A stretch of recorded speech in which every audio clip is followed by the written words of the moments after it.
Good evening. My name is Jim Connor. Welcome to Silicon Valley Buzz. Tonight we're going to talk with an entrepreneur who's made tremendous strides and advances, frankly, in the technology market. Helen Thomas is my guest. Helen, I want to thank you for joining us tonight. You've got a really remarkable technology here. We've been reviewing it here on this touch screen. You're the CEO of Touchjet. And originally, the company was founded in Singapore, and you've got 10,000 customers all over the world, and you have addressed a very large need, a very large and prevalent technology that everybody's using. So why don't you give us an overview? Thank you, Jim. It's so nice to be here. So this is a very, people should be very familiar with it, as we all have one or two smartphones. And touchscreen on a much bigger service got to be very expensive. It could be $10,000, $20,000, $5,000. By using optical technology and our algorithm on a proprietary light processing unit as a chip, we simulate that touch. So it feels like your touch. This is just regular television at this TV station. But adding our product on top, it turns into a touchscreen. So that's how it works. So this is the device on top here on the frame. Correct. And allows this image to be projected and to be interactive and sensitive to my touch. Is that correct? Correct. So if I touch this pen, and you can. What should I do next? You can just draw. Oh, I can do something here like cross that out. Yeah, that's pretty nice. Yeah. Okay. Now I assume that I could use this for a presentation. That would be the #1 case, or use case. Yes. Is that correct? You know, I have meetings every day. I have many meetings. So we also introduced our cloud service so that everything you show up here, it can be on my phone as well. So every participant could participate and have the same content. And they can draw on this and it will show up there. So there are a lot of applications in between the big screen and the small screen. It seems that having the connection with a cell phone or tablet is really the most powerful use of this technology. Is that correct? It is. That's why we spend 2 years not just to produce the hardware at a very low cost. This is only $299, so anybody can afford it. But also we have Touchjet Mobile and Touchjet Present, which is a cloud service, so that it's a full integration. Does it work with all cell phones, iOS and Android, or is Correct. It does? Correct. What about the Microsoft cell phone? I have to ask you that. No. It's really iOS and Android. I think they have the market nonetheless to say that. Right. So I can launch any apps from my phone up there. Yeah. So where are you getting traction? Are you getting traction in schools or legal firms or people who sell products? Where is the big play on this at this moment? I really think that any conference rooms would need a hub like this because we're compatible with any software. You don't need to connect to any cables anymore. We have tremendous traction in schools, as a matter of fact, because of the cost savings. Smart whiteboards would cost, $10,000 per classroom. This is less than 10% of the cost, including the television. We are really helping to bring people together. As a mother of two, what I really like about it is we're bringing people back to a bigger service together now, not just focusing on one use. So you made me think of a couple things. You've got a cloud service behind this technology, Correct. But let me ask you one thing first, because my mind is, the wheels are starting to slowly turn. And that is, if I'm traveling around the US or the world, and I know I'm going to an environment that has some kind of television screen, can I just take this device in, assuming I have access to the wireless, click it on, and present? Yep, absolutely. And you can have any applications as you wish with Google Play Store. Okay. So now you mentioned about the idea about the cloud services, which suggest collaboration behind the scenes. Could we have essentially a conference call where we have interactivity with these boards in 2 or 3 sites? Yes, absolutely. It connects as many as hundreds and thousands of them. So you can have a big board in London, have it in New York, you have it here, and you can all collaborate on one piece of art or on one piece of project. So that's very doable. This is a big story. What kind of public relations are you conducting besides this show? I think it's great to be here. When we had the crowdfunding, we're on TechCrunch, we actually got tremendous coverage, but on the media. Yeah. So you're based now, your U.S. office is based in Cupertino, and is this also a sales office? Yes, we have also sales staff in Austin, Texas, in New York, in Minneapolis, and we're very, very excited. Okay. So what's the guts behind this technology, or shall I say, the technology stack? Are you, is it, I don't know what the operating system is. Did you build it? Did you take and license an operating system and build around it? Or how did this come about? It's all built by ourselves. My co-founder is one of the best engineers. It's our proprietary algorithm. It's also machine learning. As you see all these units around the world, and these units in the United States, every time everybody calibrate and use the screen as a touch, it gets smarter. So it's a machine learning platform. So let me ask you, because you're controlling this with your cell phone. Yeah. So the cell phone is Android, I assume, or is it iOS? iOS. Okay, so now we have more iOS users than Android users. Okay. So you've got part running on iOS, and then you have part running on this device up here, correct? Yeah, it's mobile. This is completely proprietary, is that right? This, the software running this device? This is actually Android platform. Oh, it's Android also? Yeah, Oh, and okay. so you could, as you can see, there's a Play Store, and you can go to the Play Store, download any app as you wish. Okay. Yes. So what's the reaction of a prospect when you show this to them? Do they go, oh my gosh, it's, how much, what's the price of it? That's only $299. $299, $300 with a little tax maybe, right? Right. And so what's the reaction of your typical prospect? Like, it's interesting as when we meet teachers, they have all the applications they want to do. I mean, they tell us what they can do with it. That gets us very excited. On the other hand, at home, it's a little bit different because everybody got this already. So I think it will pivot. I think more people will realize how a bigger screen with interactivity and connectivity will change our life. That's why we're at Game Changer with you. Well, Silicon Valley Buzz tonight. I love to watch the financial shows, where they talk and they have the graphs come up. And a lot of people love the sports shows, showing football and statistics and what went on. In our earlier conversation, you alluded that I could actually do this type of thing. Yes, you can. And I'm just trying. Yeah, so basically now it's a whiteboard. Okay. And you can pretty much highlight the pen. And then we can do, graphics, growth. Yeah. Could I bring up some images, a picture of something and then some graphs about? Oh, absolutely. I can actually share anything with one touch from my device. This is my picture in Chicago. This is one of our investors who happened to be an NFL player. His name is Israel Adanje. So so this is the kind of technology, and I can share, anything or use your phone with our mobile app, from this to there as sharing. So you have an NFL player as an investor. Did he bring some other colleagues along? Valentine. Yeah. I hope so. We definitely had a great dinner and a great gathering. We are very fortunate to have investors all over the country in our company. We're a U.S. company. You are U.S., okay. We're Touchjet USA. Yeah. Okay. Very nice, very nice. Thank you. So, I think that this is something ready to burst forth. This is my impression. I've not seen anything like this. I've seen, whiteboards and everything else, but this is quite a different step up in technology. What's the rollout? Any thoughts about the rollout? I kind of think you want to grab a couple vertical markets, in a way, and establish a presence, whether it's presentations of corporate presentations of one type or another, or remote collaboration. There's all these outsourced programmer teams all over the world, for that matter.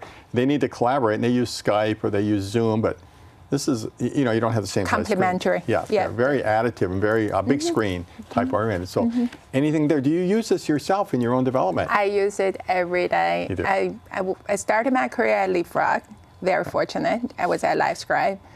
I have to say, this is the product I use multiple times every day. So both Leapfrog and LiveScribe are essentially educational products, by and large, right? Yes. Yeah. Interactive media. Is that why you're focused on the education market at the start? Actually, we're not necessarily focusing on it. We have tremendous headway in there because of this open platform and because of the price point. The money we can save for each school district, the states, and the schools is tremendous. And it is a digital era now. What about the universities? Is that also? It's got to be. I mean, big screens. And Huddle rooms. Huddle rooms is huge. Yeah. You know, when you go to a library, go to Santa Clara, one of the most high-tech campus in this country. If you go to their state-of-the-art library, it's all digitalized, and you go to their conference rooms, it's basically TV screen, and the people are using computers. So this is definitely something I think will. Okay, so now you have this product and you have another product in a white box here, correct? Correct. What is? I'm going to bring it up here so people can see it. I'm very proud of it, and thank you for bringing it up. What is this product? So this is the world's first touchscreen smart projector. It actually won Edison Award Gold in 2016. Really? In a category with big companies. I wouldn't name their names, but we were very, very proud. So it's a projector fits in your hand, and you can project on any surface, and it will turn 80-inch area into just a touchscreen like this. So a white wall with this projector gives me the same capabilities and features of what I see here on this sophisticated television set. Is that right? Yes. Everything built in. You don't need to connect to anything. No laptop, no phone, no tablet. It just works on its own. You mean? It's awesome. What about the communication? It's local, it's not on the wireless end. It has a Wi-Fi. What has a Wi-Fi? It built in Android as well. And so the thought would be, can I take my cell phone? It's a monster. I know. Can I take my cell phone, connect Wi-Fi to this? You can control it. And start going through a PowerPoint or a keynote presentation? Absolutely. Or even show the video? Just like what I just did. How much does this product cost? $599. $600 basically, right? Yes, yes. Are you offering any specials on this? This is a nonprofit television station here. I thought I'd just ask you. And this is a new product, right?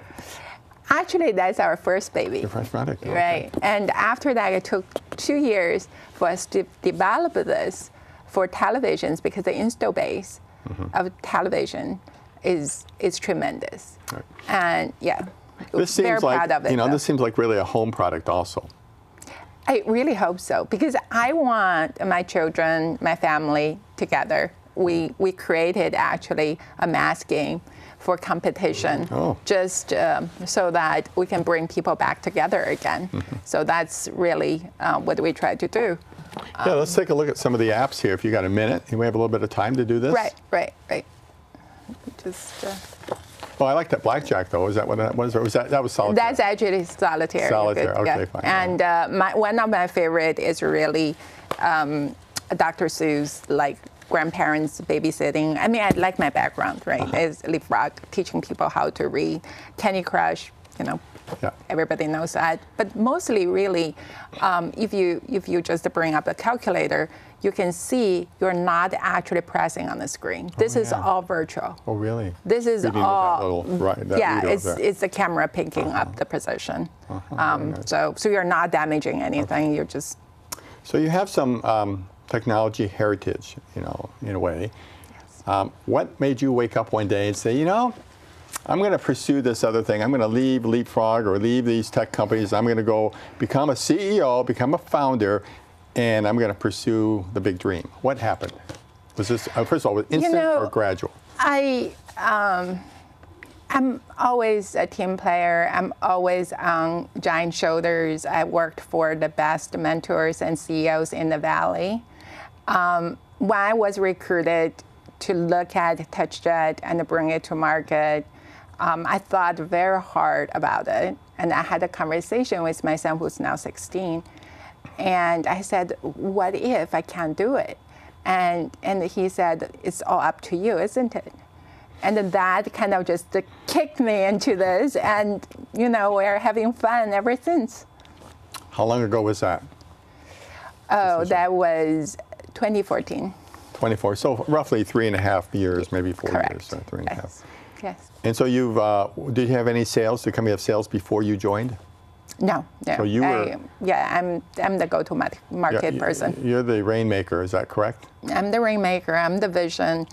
I'm the one asking for the mobile. I'm the one integrated cloud service. I think it's a tremendous learning in the past 20-some years in the Valley and working with the smartest people. Right. That's why we could bootstrap and bring this to market even before we raised the Series A. So now is the growth, you know. So you've opened up a couple areas I'm very interested in. I think you're going to be a great source of inspiration, potentially. Thank you. And the one is being a woman entrepreneur. This seems to be the year or maybe a beginning of an era of women stepping forward. They're all very bright. There are challenges. There's challenges for men and entrepreneurs too. But what are your thoughts that, look, if you're ever going to, your perspective on being a woman entrepreneur, that really check it out because it's a lot rougher than it looks. You know? It is. It is. Or give me a couple of your thoughts on that. If you were to advise a woman who was looking to you for advice. I think be very aware of perception. Be very aware of what people see, how you gain that confidence in you. I think I have been very fortunate. It's been quite a journey, just learn how to pitch and raise the capital and be persistent. Don't get frustrated if the first answer is not yes. You take many, many no's to get to the yes. That's just a number game. I think, we are very good at operations. We're very good at profitability even, I believe. I think that we had tremendous savings along the way building this venture compared to, maybe others. I think it's just be ready to tell the story and be aware of the perception and be persistent. I have a theory, it's not even a theory, it's my experience, that women are very perceptive. They can read most people very quickly. Guys, we don't read people so well, we're easily fooled. Can you read an investor's, perhaps, true values quickly, do you think? I'm not quite sure. I think that's very complimentary to hear that from you. Actually, I believe there may be a case that even before we get started, there was already a perception, and we have to get over that to win the confidence. It could be the case. I don't know. The confidence is the issue. Is are you suggesting that? I just felt like because the numbers game in the history mostly is still on the male side, not on our side. We just have to build up and be just as competitive. Yeah. Yeah, I mean, it's a competitive game. I mean, and all the entrepreneurs are competing, and there are certain advantages because of the sheer numbers. It appears that men get more funding. I think what I'm trying to say is, Jim, we can't be too sensitive. That's right. We just have to keep going. Yeah, keep going no matter what. Let me ask you the other question I really had I want to compliment you on is that you focused on building at least a break-even or profitable operation very quickly. Absolutely. So that must have been music to the ears of the investors, and I think that you walk the walk before you talk the talk. In other words, you showed that you could run the company efficiently and break even or cover your costs before you asked for money. Is that a correct impression? Thank you for that. I think that's correct. Yes, thank you. Okay, so what were the surprises and maybe the setbacks that you encountered in doing this? And it's just you and I have a conversation. We're not really on television. The interesting part is what motivates investors. And given the numbers game, people are looking for unicorns and billion-dollar dreams. So I got people telling me, Helen, I believe you can build $100 million business. But is that a billion-dollar business? I think that is something surprising to me, as from my point of view, if I could build a $100 million business in 3 years, and it's hugely profitable. We're looking at $35 million EBITDA minimum, okay, because of cloud service software and the low cost. Isn't that a great business? That's a great business. It's a great. I agree with you, and what you're suggesting is that wasn't good enough for the investors. I mean, some of them. Some of yeah. them. That's a surprise to me. Yeah. I can see that happens a lot. I think that, my take is living here in Silicon Valley and being around a lot of this activity is that a lot of times you get not a clear answer. You get a foggy answer like, well, it's just not a big enough of a hockey stick, or you're a little early for us, or you're a little late for us, or this or that, or anything. It's that they haven't been able to make a decision. There's competing interests. They've got a fund. They've got so much money. They got to allocate it to different sectors, so they got some diversification. You bring a lot of opportunity for diversification, but they want to have an out. I hate to say it that way, but I perceive that many want to have an out, and so sometimes that's it. That well, you could get to 100. What's wrong with a 35% profit line? EBITDA. On 100 million, I mean, it's a tremendous cash flow return, and most companies would love to bring this in as a division, if not, acquire it, right?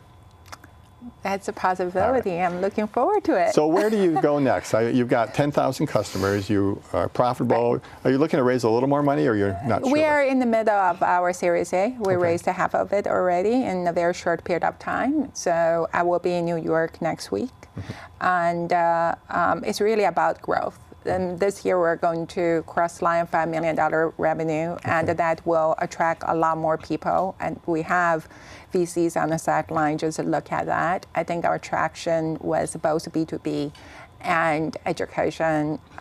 It's very encouraging. How long do you want to take to raise this round? You want to take 3 months, 6 months? Well, definitely within spring, before summer. Okay. I hope so. But you have the option of continuing on, right? Well, I'm not. We have enough cash flow. We have enough revenue to carry on. Okay. It's about acceleration. It's about that, 60-day lead time. I need to, get the plane off. So we do need capital for growth, for sure. Fair enough. That's good. So I want to return to that one topic that everybody asked me about.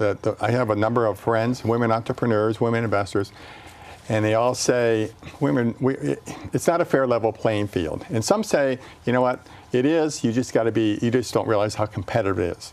If you wouldn't mind, give me I'm going to return to the issue, a little perspective of what a woman should consider if she wants to consider being an entrepreneur, or what she should think about being an entrepreneur. And I'll give you one example. I tell people, make sure you can survive for a year. Have enough money in the bank one way or another. You can at least a year, and show that you've put some money, 25 to 50,000, into the business. That's kind of a basic. Are there some things along those lines that you could suggest? I think at least to do 6 months to 9 months due diligence on the idea. I believe that in today's world, it's so digital. There are so many platforms you could test your idea. You can get reactions. You could do crowdfunding. I did too. Before you go ahead and invest in lots of things, test your ideas first. And I think that's the beauty of today's world. When I started my career, you build the product and then you do test marketing. It's already too late. Product already built, almost, right? Today, you can test so many ideas. You could go to a cafe, talk to people. You could get on a platform doing crowdfunding. I highly recommend due diligence. Be very objective. Don't be carried away just by ideas. Ideas don't build ventures. Execution build ventures. Let me go one more layer into that. When you test, a lot of people say, yeah, I'd buy it. That's a nice idea. It's $1 paid. Yeah, it's a nice to have, but not a must to have. Did you consider that? Was that in the elements of what you tested, or you thought as long as you got a big rise, a big embracing of the idea, that was good enough, or did you look for the must-have? I definitely look for the must-have, but most importantly, you have to look for the differentiation. Marketing is everything, right? Not everything, but it's a big part of it.